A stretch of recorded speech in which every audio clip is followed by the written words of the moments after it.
everyone, so in today's video I am going to be talking about the top 5 financial modeling courses in Turkey. So the first institute in my list is IIM Skills. Now this is a very good and very reputed institute to learn financial modeling from.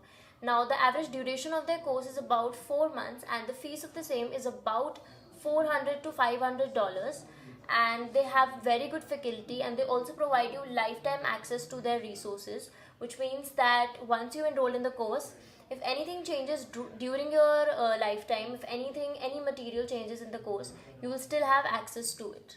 The second institute in my list is IMS Pro. Now this is also a very good and very reputed institute to learn financial modeling from, and the fees of the same is about $350 to $600, and the average duration of their course is about 3 to 4 months. Their faculty is also top notch and the quality is also great. Now the next institute in my list is Wall Street Mojo. Their financial modeling course is about 3 months long with the average fees of about $600, and I know it's a little bit on the expensive side, but their quality matches their fees and I think you should definitely go for this course. Now the next institute in my list is CFI. Now this is a self-study financial modeling course. There is no live and interactive class in this, and they have a paid course of about $500 which you can finish in about 6 months, and the only downside of this course is since it's self-study, it won't provide you with doubt solving sessions and you won't be able to solve your doubts in real time.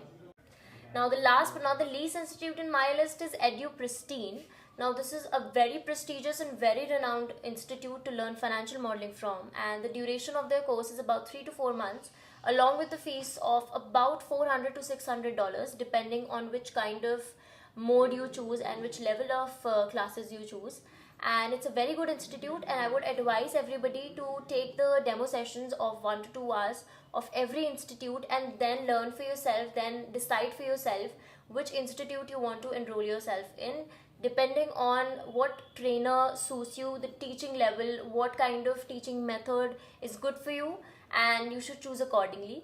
And that's it for today's video. I will see you in the next video with more such informative content. Till then, don't forget to like, share, comment and subscribe, and I will see you in the next video. Till then, bye bye.